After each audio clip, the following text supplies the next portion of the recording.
Alright, so step 4, from the resource page groups page, select the pre-populated resource group, this one, and then on the resource group page, click plus create. From the create resource page, navigate to the left hand menu and select compute.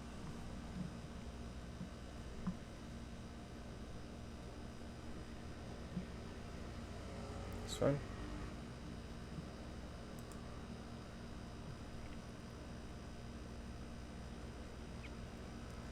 In the compute section, click create button located under the virtual machine resource option and select Windows Server 2019.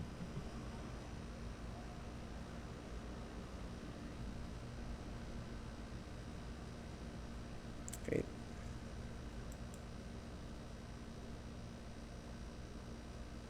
Windows Server 2019 data server. Now, if the virtual machine option is not listed, instead use the Windows Server options. Okay, so step 8, scroll down to the instance details section, click into the virtual machine name text box and type plab server.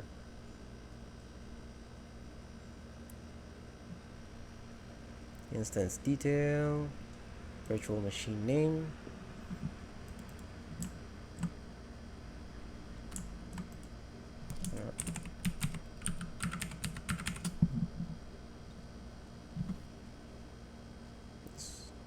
Step 9, click into the region drop down and ensure Europe, UK, South is selected.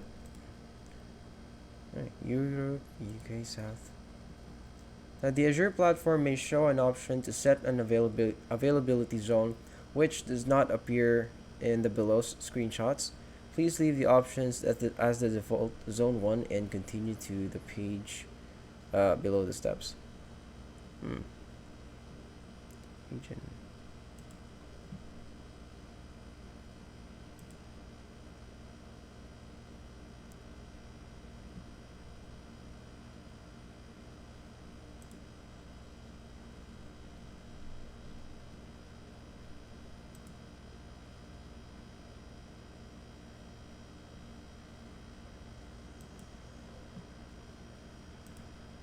Zone 1. Step 10. In the image field, ensure the Windows Server 2019 Data Center Gen 2 image is selected. Image. Windows Server 2019 Gen 2.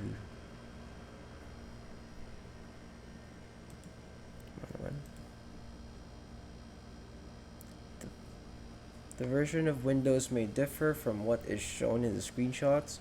This is due to incremental updates to the Azure platform over time. Step 11. Under the image drop-down, click the Configure VM Generation web link.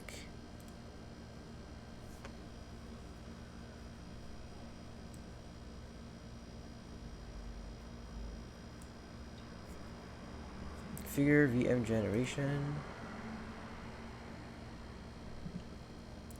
Now, under VM Generation, select Generation 1 and click Apply.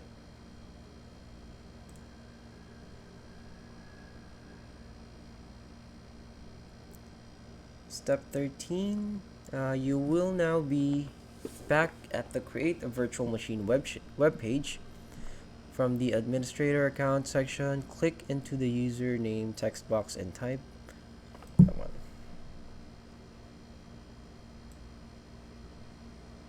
Okay. So, Administrator Account username is capital P. Oops. P.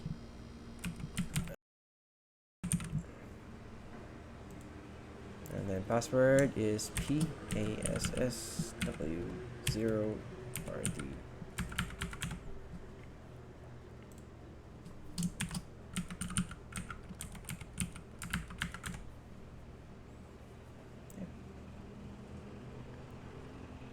Confirm password. Step 14, scroll back to the size drop-down menu and click See All Sizes web link.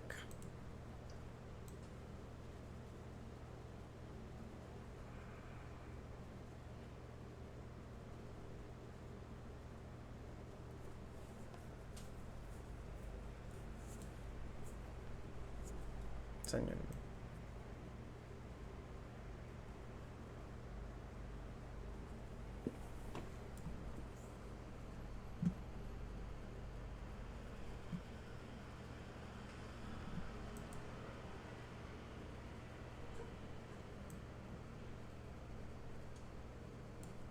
See all sizes.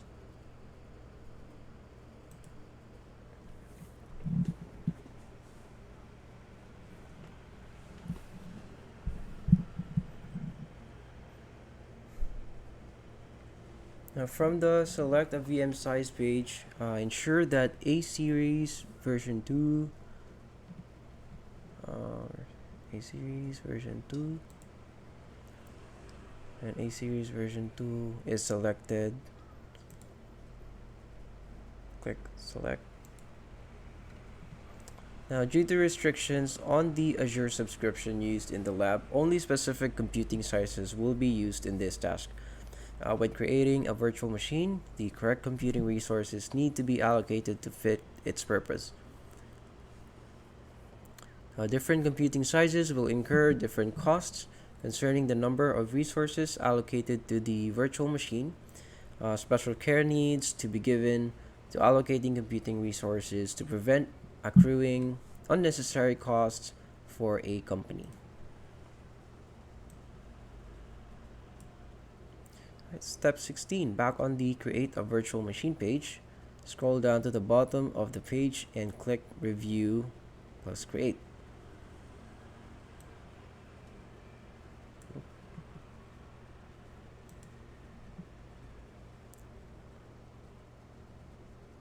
Click on Never. In the Save Password pop-up menu, click Never. Step 18, this will bring you to the validation page, which will initially fail. Click on the Basics tab.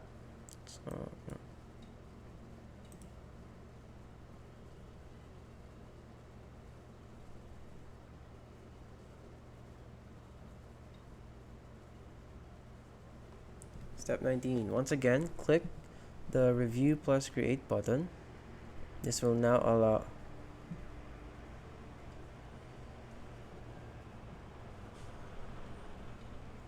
you to proceed with the deployment.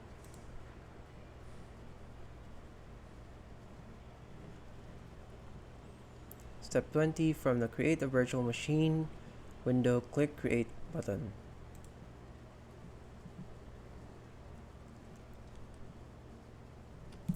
Step 21, click the notifications bell icon in the Azure portal.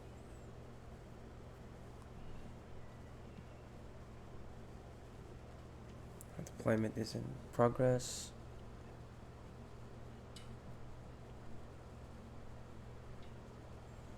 The creation of the virtual machine will take up to 10 minutes to complete, and the progress of the deployment of the virtual machine can be tracked by clicking the notifications icon here, I think.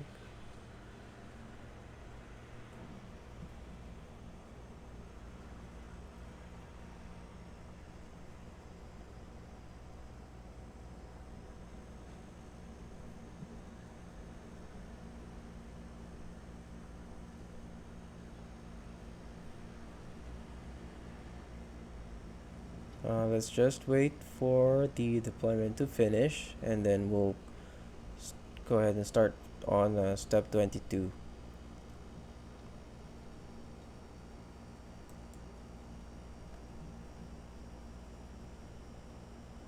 Let's just wait for a moment.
Okay. Right, so deployment is complete. Now click go to resource.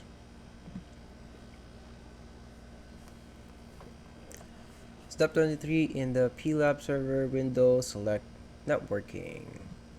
Networking.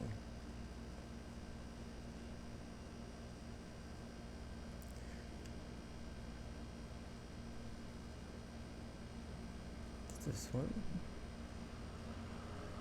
This one. When a virtual machine is created, networking components are automatically provisioned, and these networking components can be changed according to the function and purpose of the virtual machine.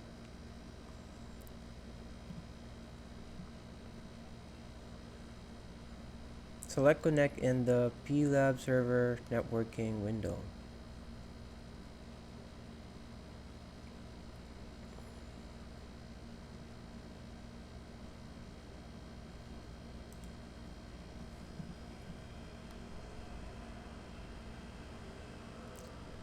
So on the Connect page, click Download RDP file.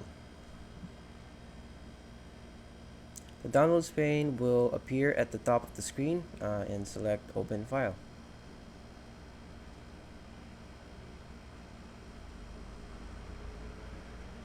Yeah, anyway, Open File.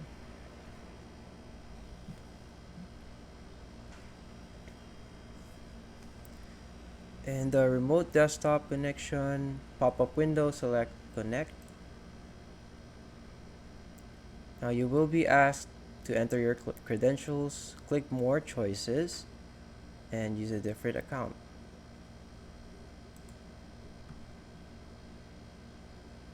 Type the following credentials, which are the same as we specified when creating the machine. So enter the following username, the admin, password is PASSW0, and click OK. So step 30, click yes on the remote desktop connection certificate window. The connection to the VM will now appear as Windows is configuring for first time use, and it may take a few minutes to log in.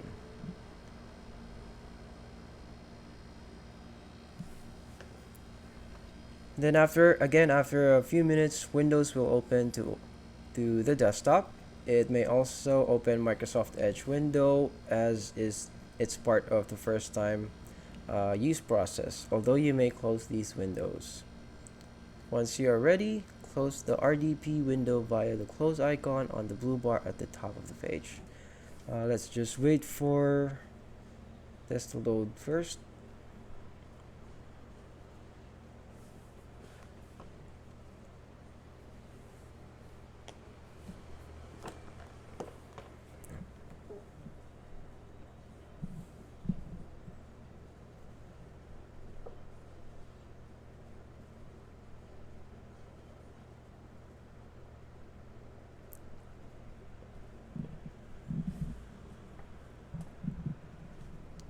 Still loading. Wait lang natin.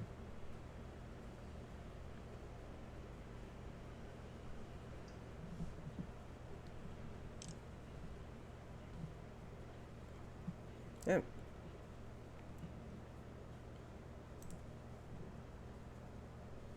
Okay, so we're already connected to the virtual machine.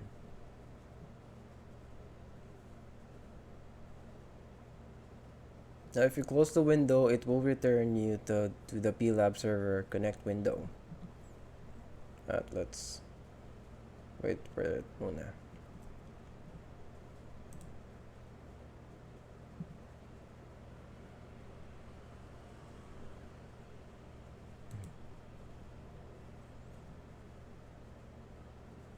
I think we can close it now.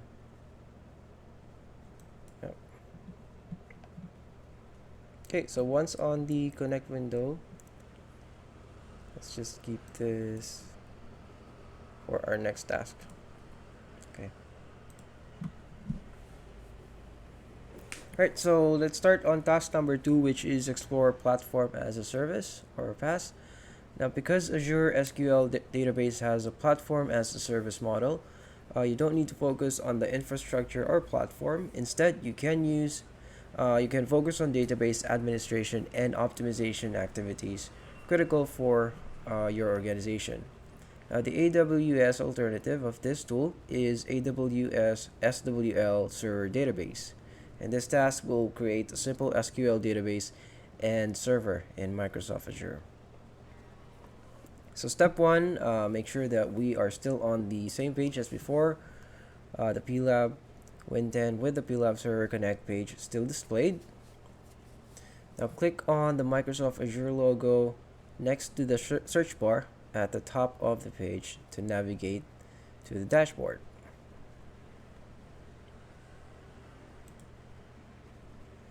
Now click Create a Resource on the dashboard. Step 3, from Create a Resource page, navigate to Databases on the left-hand side of the screen.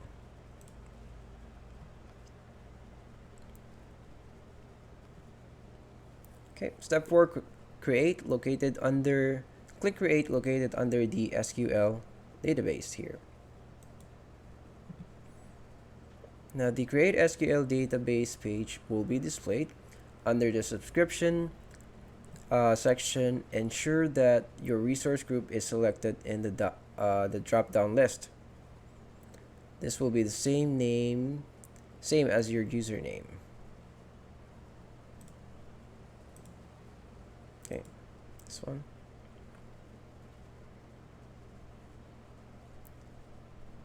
Now, under the database details section, in the database name text box, type the following.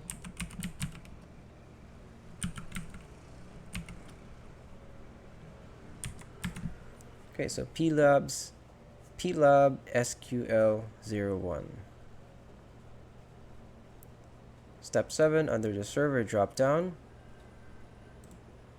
click Create New Web Link. This one. From the Create SQL Server page, enter the following name, ensuring that you replace the XX in the below with your initials or 2 random characters. Okay, so PLABS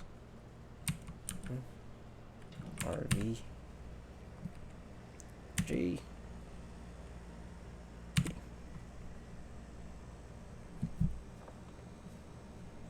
The reason we are including 2 random characters is that the server name must be unique in the subscription. Step 9, ensure that the location field is specified as Europe, UK in the UK South.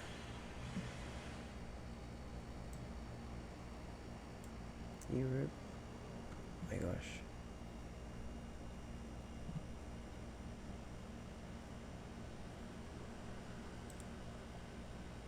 Let's try to reconnect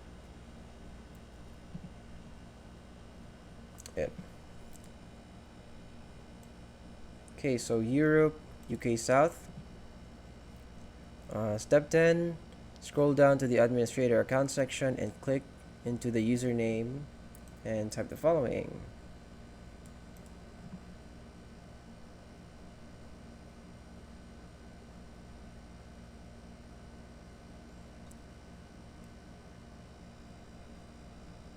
Now ensure that the authentication method field has been set. Use SQL authentication. Okay, this one muna. Okay.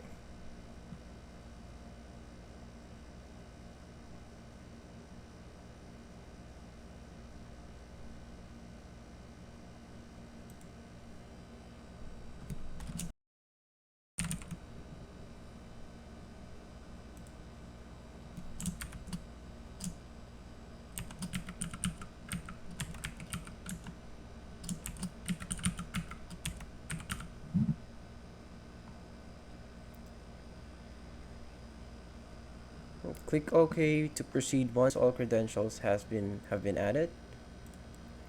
You may have to expand the windows to see the option of played. No thanks.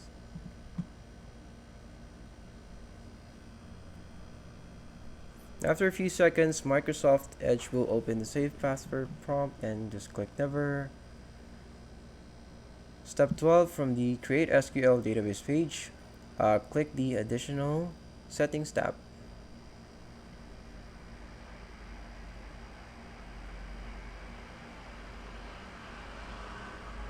Additional Settings tab here. On the Additional Settings page under Data Source, set the Use Existing Data option to Sample. On the flyout menu, just click OK. Step 14, at the bottom of the page, click the Review plus Create button. Step 15, once the resource has been validated, click the Create button. If you receive an error stating that there were validation errors, please ensure that you have entered all fields as noted in the steps. Now, step 16, back on the deployment overview page, just click the notification bell. Notice that the message is stating deployment is in progress.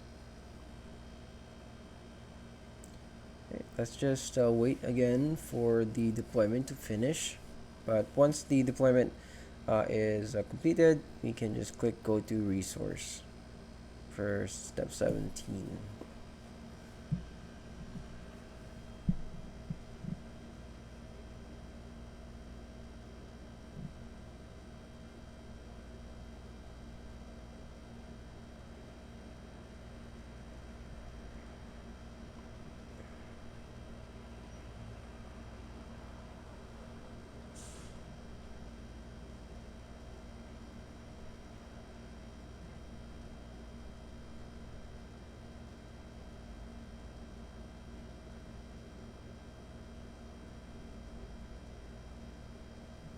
I think it's almost done. No.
Okay, click Go to Resource now since it's done.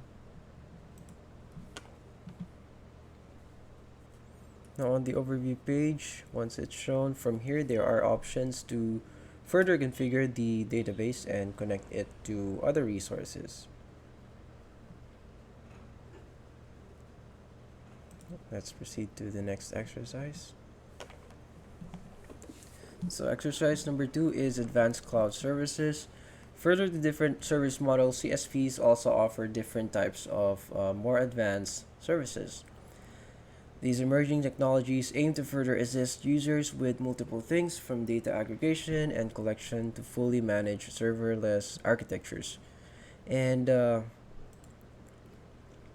even artificial intelligence and machine learning tools to assist with the collation and processing of data for insights. Picture you work for a home assistant provider such as Amazon, and need to aggregate data from millions of different IoT devices across the globe, all reporting information and telemetry back to your cloud infrastructure.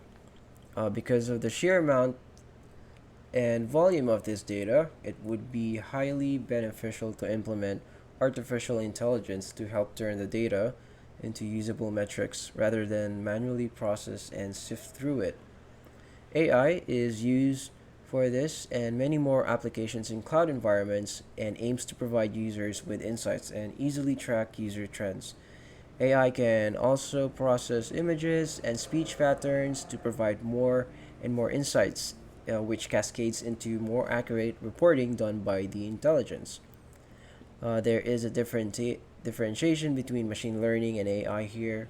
AI can analyze and produce insights, whereas machine learning gives users the ability to make decisions based on those same insights.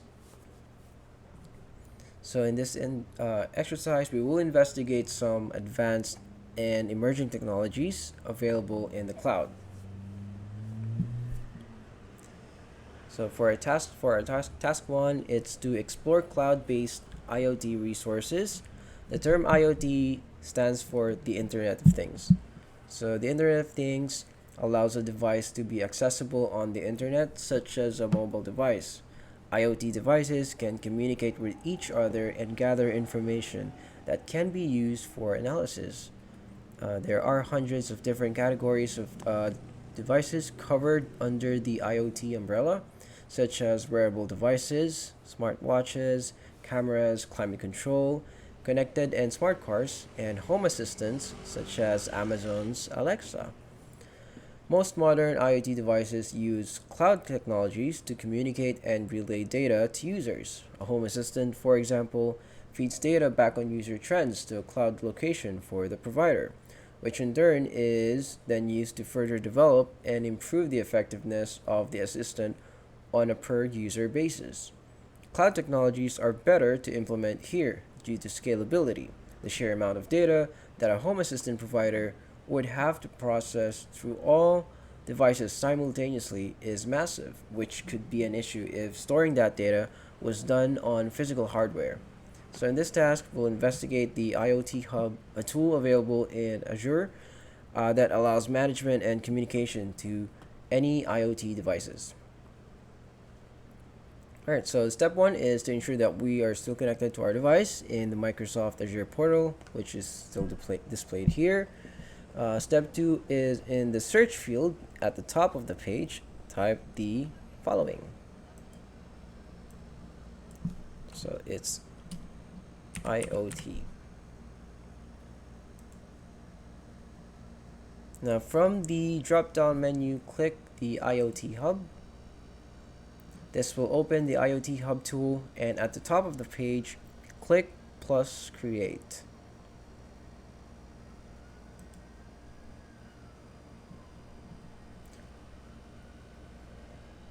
Now under the subscription in the resource group dropdown, select the pre-populated resource group.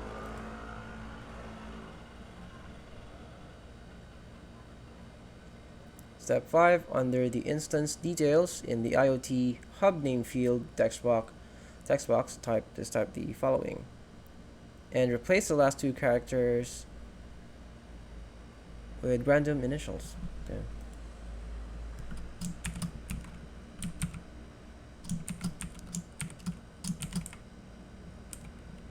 eLab IoT JB.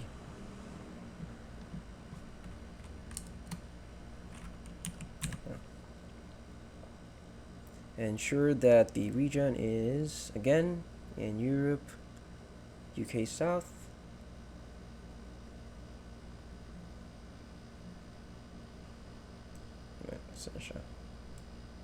Europe, UK South.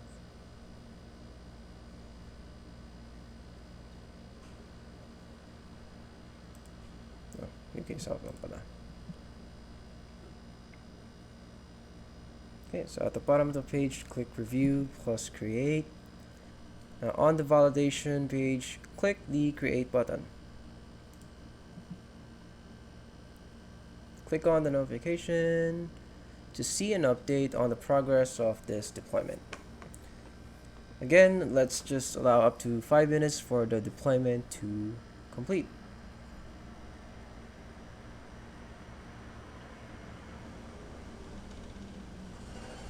Okay, let's just wait again. On tubig.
Yeah, so the deployment is complete. So let's just click go to resource.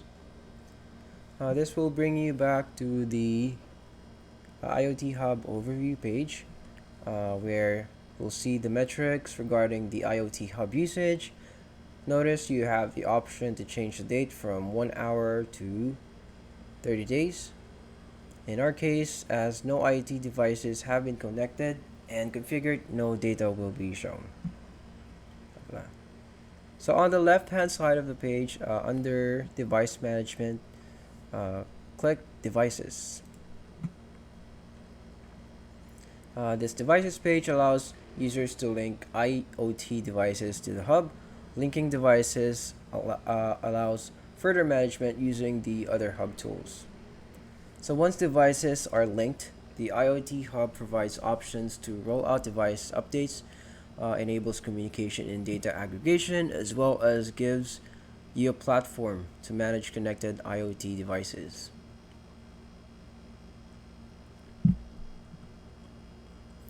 Now for our second task, it's to explore serverless architectures. So serverless does not refer to infrastructures without any actual physical servers. Data always needs to be stored somewhere, but instead an infrastructure that aims to take the management of general server maintenance and configuration out of the user's hands. Now picture a scenario in which a single software developer aims to build an application. If they have implemented a serverless cloud infrastructure to work from, they would not need to manually configure and build servers to host their code, but instead have a scalable infrastructure that already runs in the background, freeing up the time and resources it would cost to build this on premises. It can also cut down on overhead staffing costs. The developer in our example, may not be a networking specialist, which may require someone with these skills to also be brought on board to the project. So serverless architectures provide a fully managed solution that is on demand or pay as you use. Examples include AWS Lambda, Azure Functions, and Google Cloud Functions. So in this task, we will explore a serverless architecture in a public cloud. So let's navigate by clicking the Microsoft Azure icon next to the search text box at the top of the page. Now in the search bar, let's search for function, and let's click on function app. Now step 3, this will open the function app overview page. Now let's click on create at the top of the page. From the create function app page under subscriptions, click on the resource group and just select the option below. Step 5 is scroll down to the instance details section in the function app name.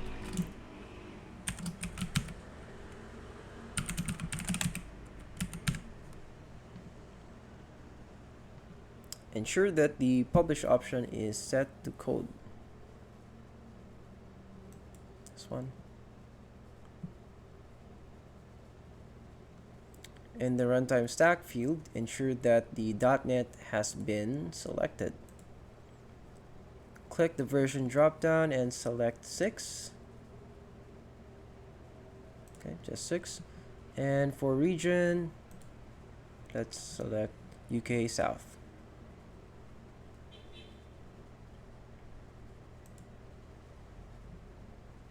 Now in a real-world scenario, you would choose whichever region is necessary for your environment. Step 7, leave all other options as the default and click on Review plus Create.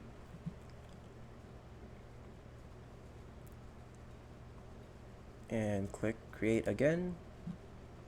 This will take you to the deployment page again.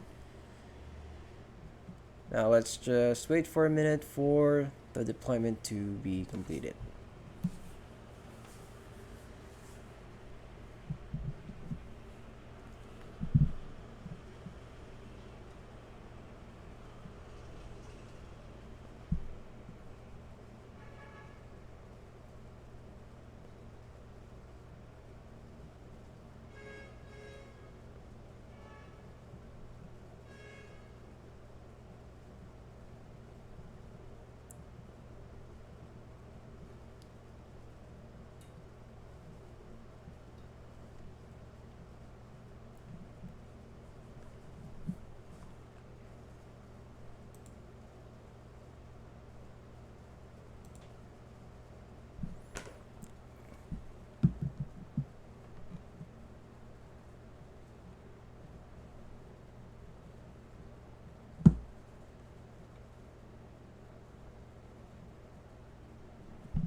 This one.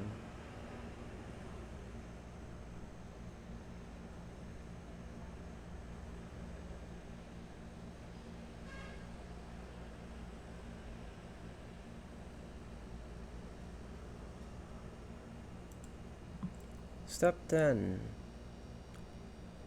The PLAB function overview page will be displayed. On the left-hand side of the screen, under Functions heading, click Functions.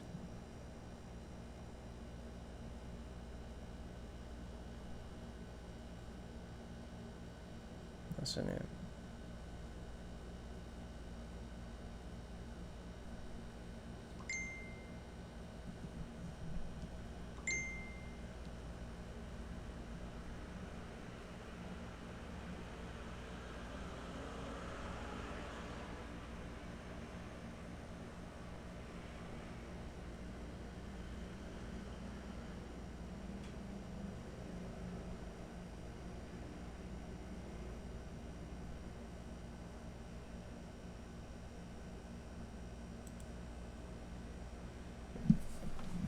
Lagi pa yun sa akin.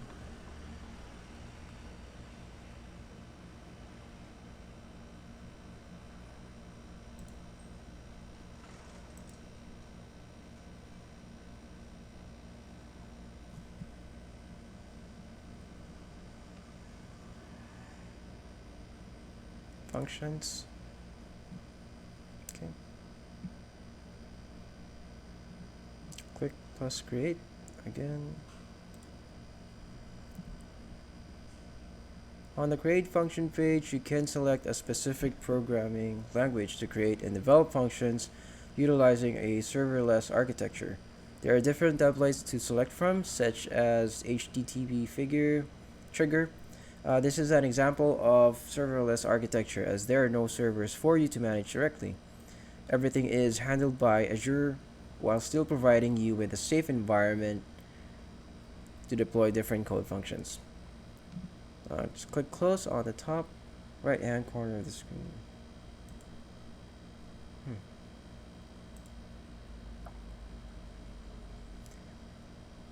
Okay, once we're back on the overview page, and that's it for the lesson.